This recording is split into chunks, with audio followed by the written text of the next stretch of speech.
¿Qué tal? ¿Cómo están? Saludos para todos. Les saluda Rafael Romero y en esta ocasión les traigo una entrega de lo que es cálculo vectorial.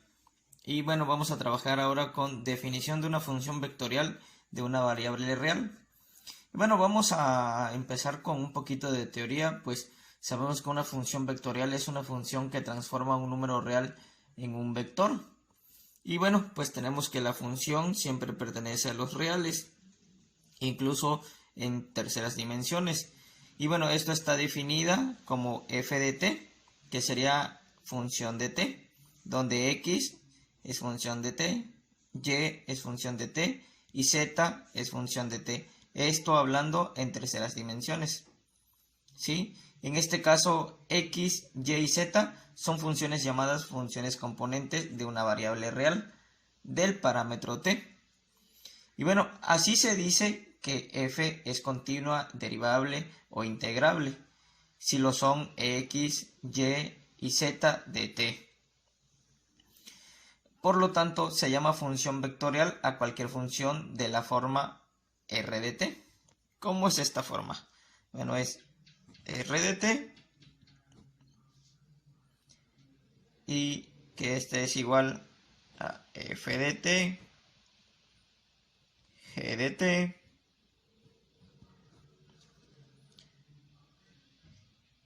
y así sucesivamente. Esto en el plano cartesiano. Y si nosotros quisiéramos en el espacio, pues es lo mismo, r de t, que es f de t, g de t, y en este caso se le llama h de t, para lo que es el espacio.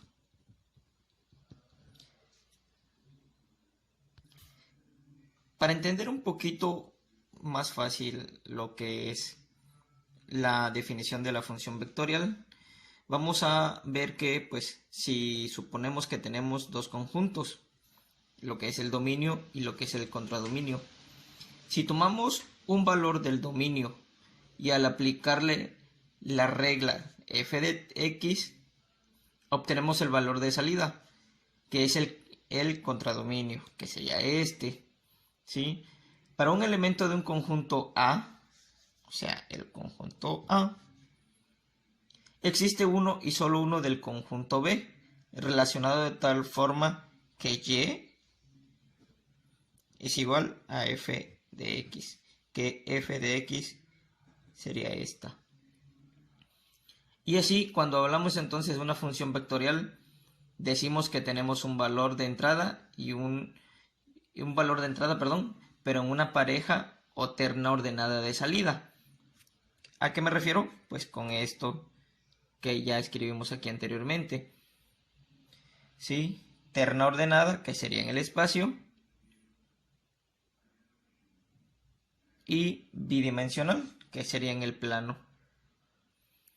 Entonces, así es que tenemos valores de entrada de t y valores de salida como vectores. Se utiliza para poder encontrar o trazar curvas en un espacio. Estas funciones tienen un dominio. Y bueno, el dominio de esta función o de la función vectorial está dado por la intersección de los dominios de cada una de las funciones componentes.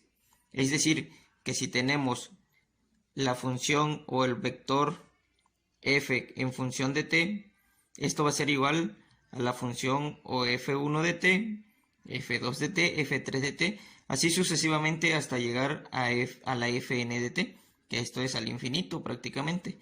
Y entonces aquí el dominio va a ser dominio de la función vectorial, sería el dominio de la función 1 con un intervalo abierto o unido con el dominio de la función 2 abierto con el dominio de la función 3 y así sucesivamente abierto hasta llegar al dominio de la función fn de t.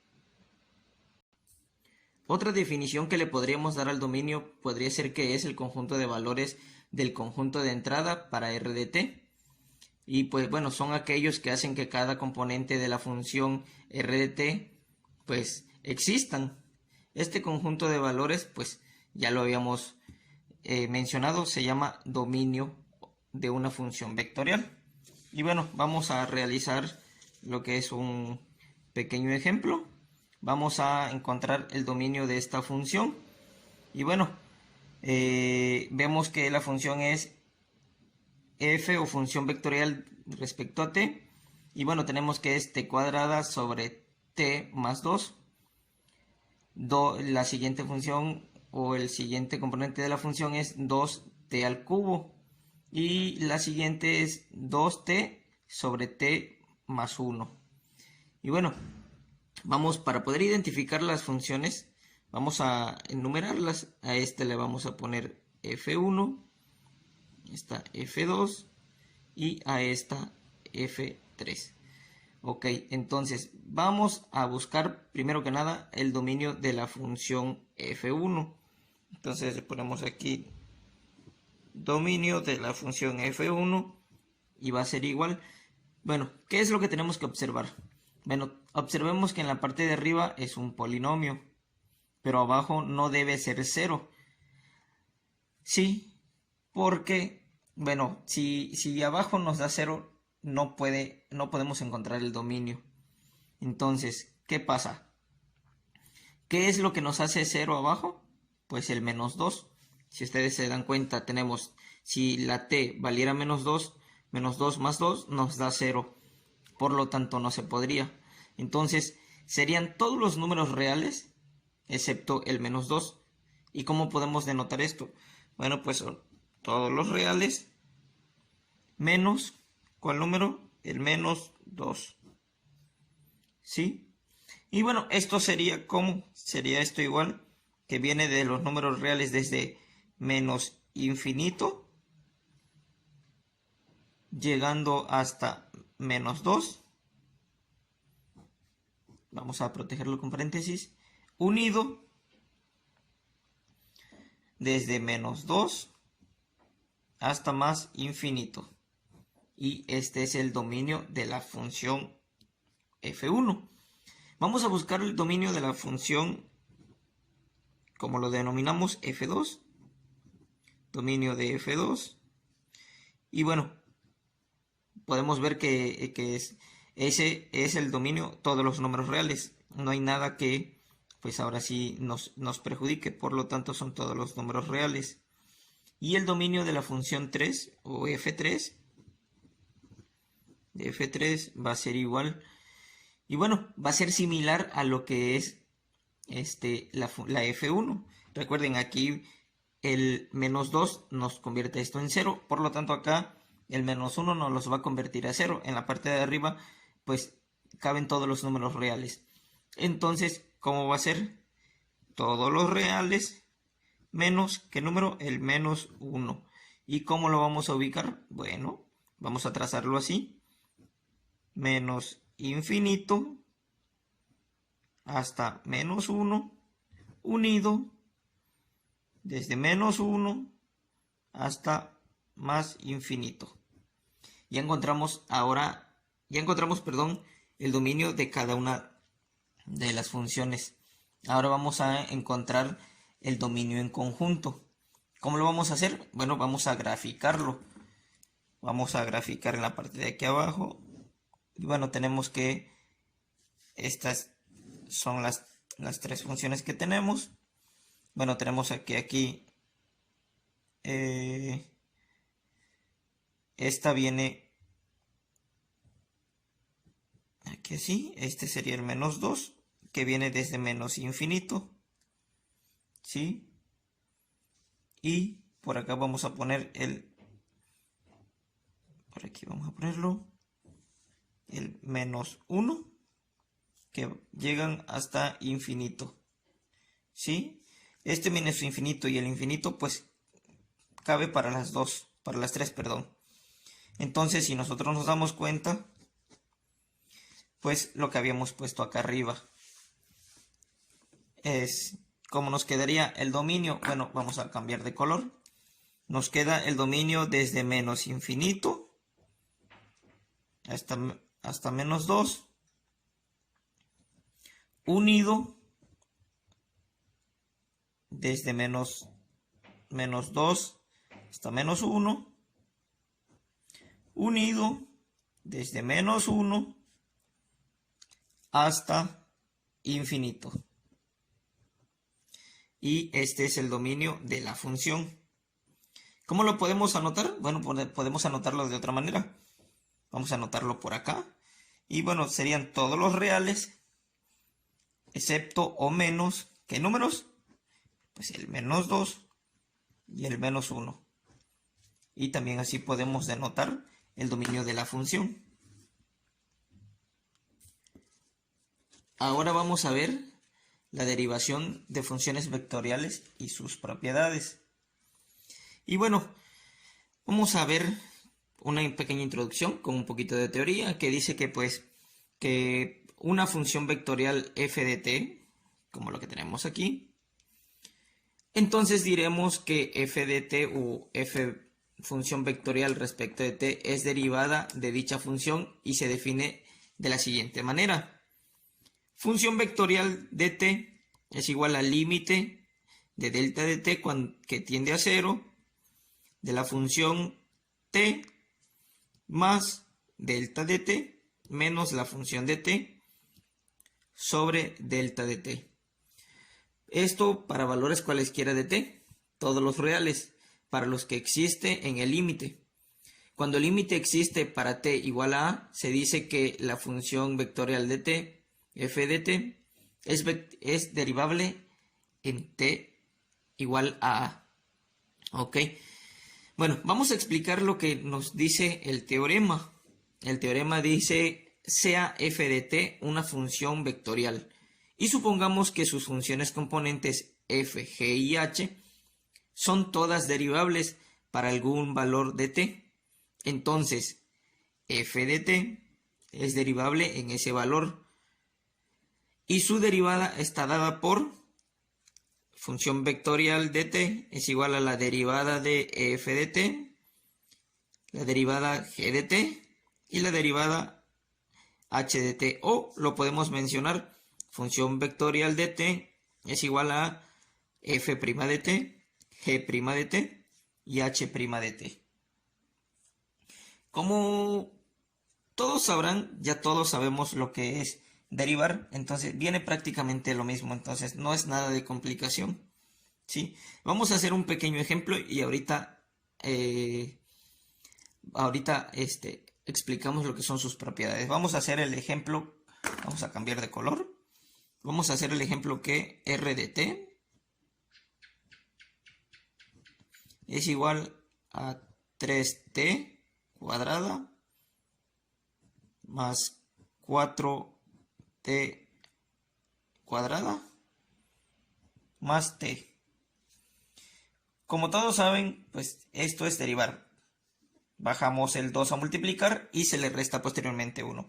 Entonces, r' de t es igual 3 por 2 son 6. A la t se le resta 1, queda t. Más 4 por 2 son 8. A la t se le resta 1, queda t. Y la derivada de una variable es 1. Más 1. Y esta es nuestra derivada. Así es como se deriva con funciones vectoriales.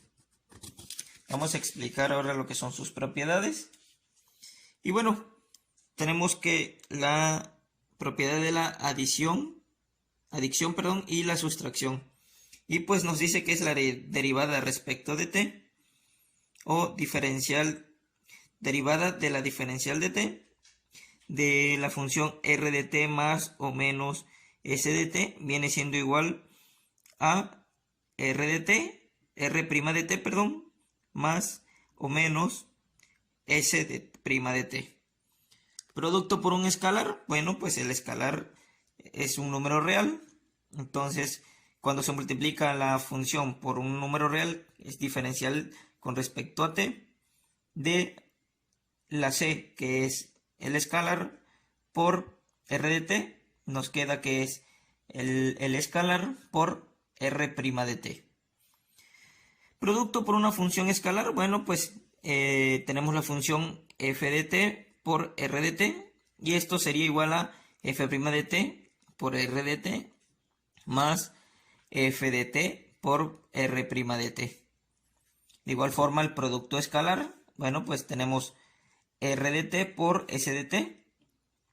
¿Cómo se quedaría resuelta? Pues r' de t por s de t sin derivar más r de t sin derivar por s' de t o s derivada de t.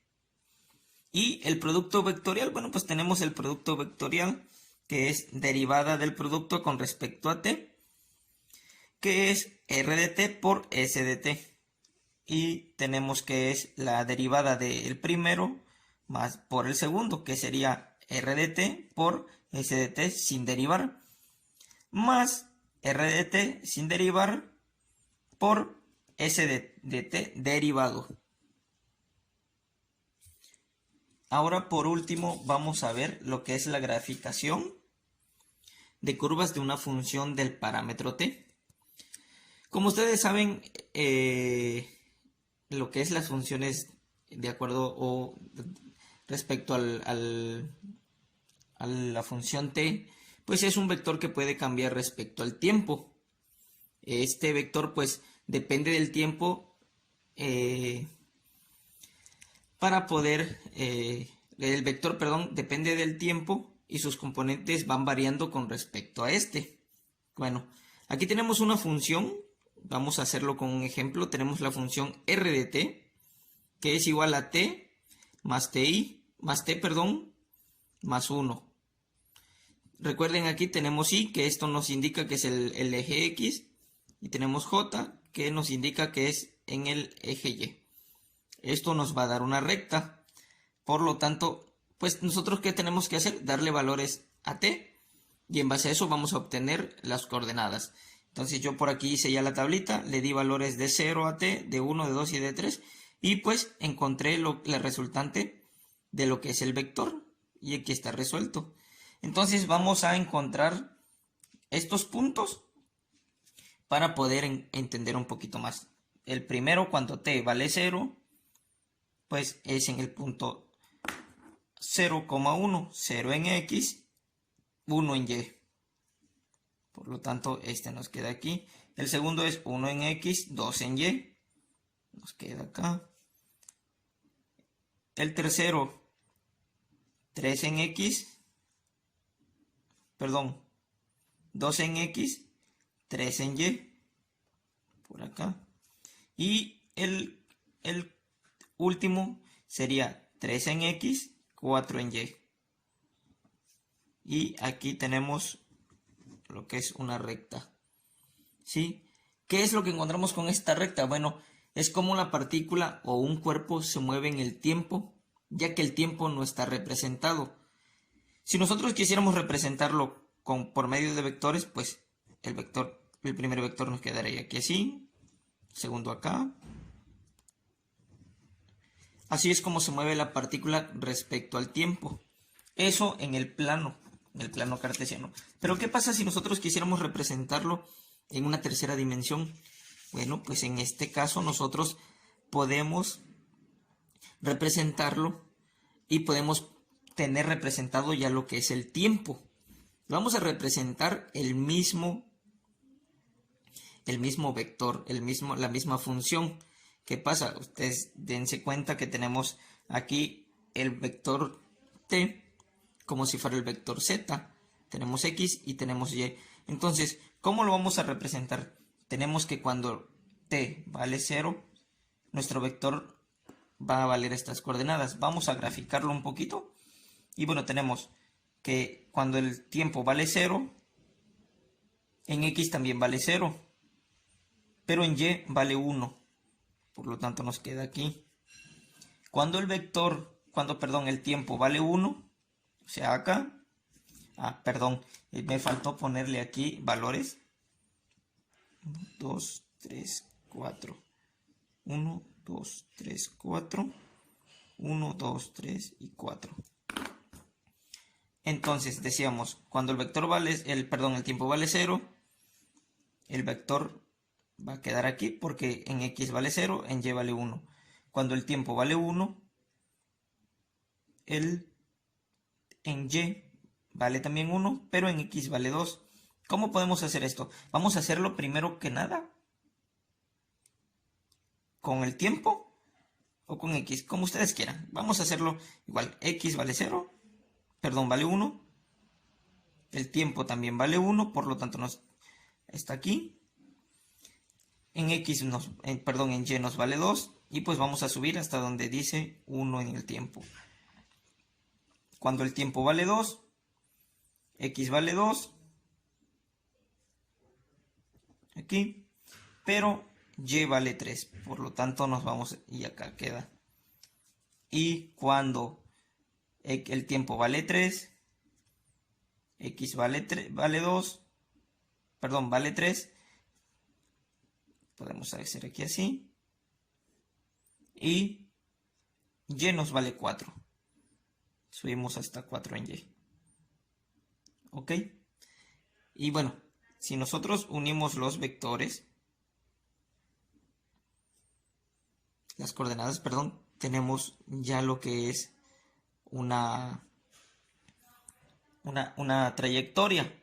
Nosotros para poderlo encontrar en tercera dimensión vamos a hacerle como si estuviera aquí así. Para podernos dar cuenta cómo es que se representa en tercera dimensión.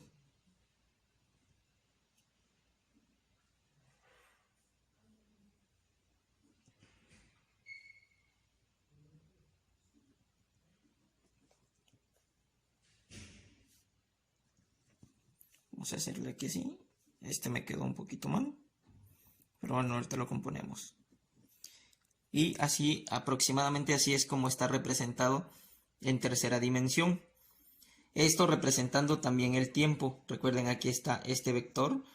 Este tercer vector es el tiempo. Si nosotros quisiéramos representar la X, este es positivo. Si nosotros quisiéramos representar la X negativo sería hacia acá atrás.